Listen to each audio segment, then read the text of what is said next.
Okay, here we have the Thaitsuki S05 Katana. This is their top of the line, or close to the top of the line, sword offered by Thaitsuki, or Thaitsuki, depending on how you want to pronounce it. I've had this for a month or two. I have not had time to cut with it yet, but today I'm going to take it apart, and I had some questions on Kenjutsu World as to if this was a full Tang sword or a cheap Chinese knockoff, or a lot of those types of things. This is close to a $3,000 sword, so I don't expect it to not be full Tang. So we're going to find out. We're going to take it apart and just make sure. As far as the sword goes, it is a heavy, strong, powerful feeling cutter, and I will find out once I have a chance to actually cut with it. But as far as when it came, it was very sharp. Everything is in good shape.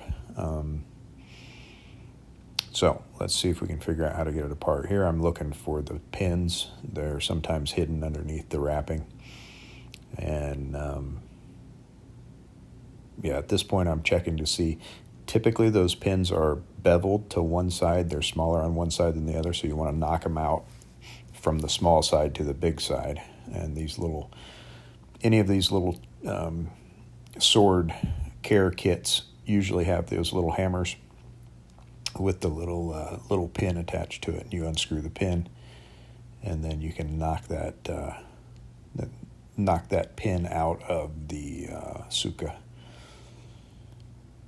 You can kind of see there where it knocked it loose a little bit, but it hasn't come all the way out. So let's see if we can get it all the way out.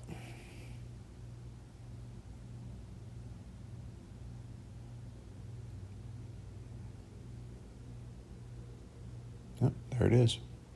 In this instance, it was not really beveled. It was fairly even all the way through. So I think you could probably knock that one out from either direction. But I'm going to make sure I pay attention and put it back in the same way I took it out.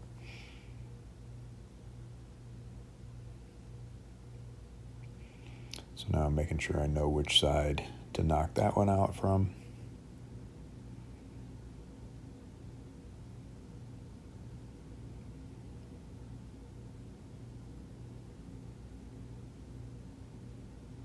It's kind of hard to balance that little deal, that little pin in the right place without having the sword bounce all over the place. So you kind of have to get a little tricky. I'm wearing, I work at a glass plant, so I'm wearing glass cut-resistant gloves. You can cut through them if you really try, but for the most part, they're pretty secure. The only thing I didn't like is they have a rubber grip so that you have a grip, so I don't particularly like that on the sword, on the blade, but it didn't seem to affect anything, which you'll see here in a little bit that I put my hands on the blade. So what I'm doing now is I have both pins out, and I'm just trying to loosen that. It's in there pretty tight, which you want it to be in there tight. And if you hold it just right and you hit your own wrist like that, it will bounce it loose a little bit. And I'm also I'm holding my grip right up against the tsuba so that when I hit, it's applying pressure up. And you can see there the tsuba's a little bit loose. I don't want to scratch the saya, so there, it just popped loose. No, it didn't, not yet. Couple more hits. I think it comes loose here in a second.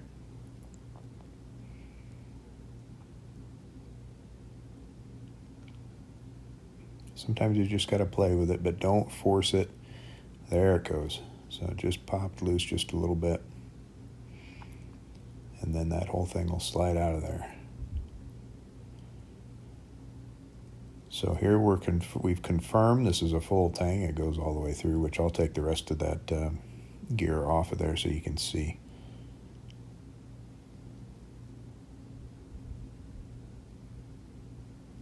I will say that I'm a little disappointed that the blade is not signed. There's no engraving on it. It looks like there was some blue markings on the blade, on the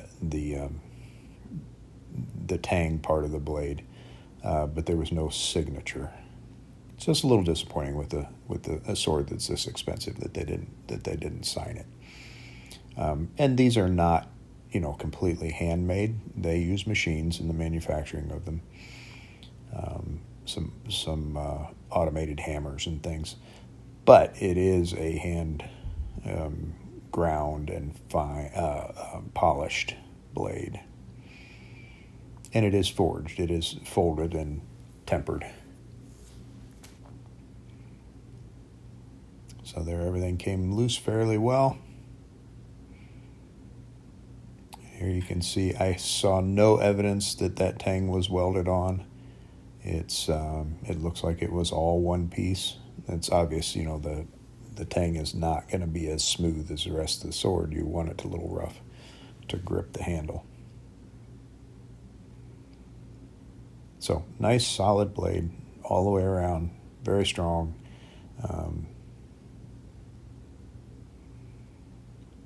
We will see how it cuts when I get to that point. Here I'm just wiping off some of the excess gunk that's accumulated in there.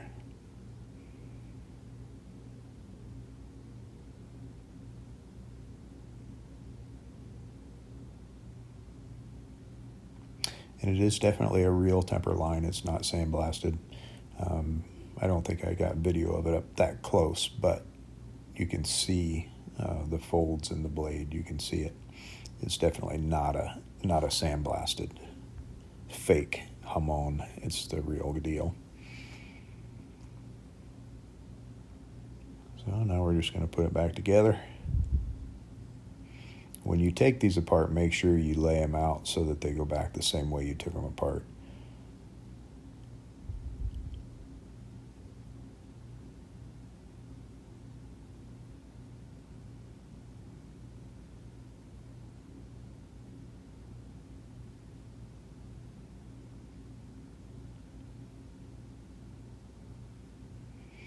And there's really no need to take them apart. Maybe every 10 years or so. I have another sword that I've had for close to 20 years, and I just recently took it apart as a practice for this one. The other one I have is a Hanwi Golden Oriole, which is it's a nice blade. I really like it. But this one feels a lot more. This one feels like a battlefield blade, where the Golden Oriole feels more. I don't know how to describe it. The Golden Oriole I don't think would last in a battlefield very long. You would break it, you would bend it, where this feels like you could cut through some armor and not have any problems. So I like the fact that I have one of each at this point. The other thing that I like about the Golden Oriole is it has a longer handle, which gives me more leverage. So I do kind of wish this one had a longer handle. But this one, like I said, it's a fabulous blade. I think it's worth the $3,000 if you have that kind of money to spend on it. So here I'm just holding it just below the tsuba. I'm not touching the tsuba. I want to hit it from the bottom to let that blade, the weight of the blade, seat into the handle. You don't want to force it.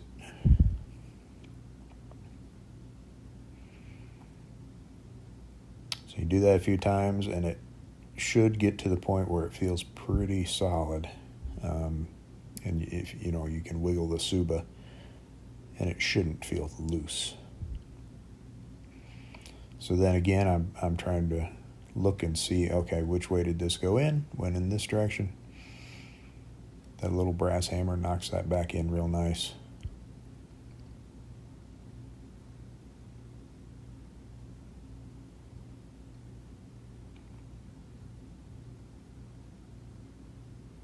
And you can use the pin there to seat it the rest of the way in.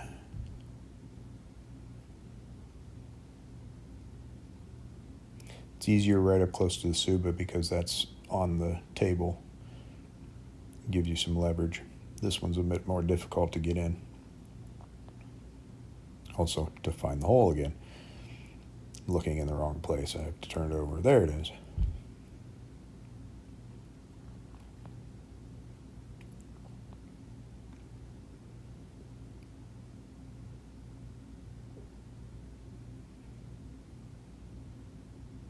The little brass hammer it does the job, but it's kind of awkward.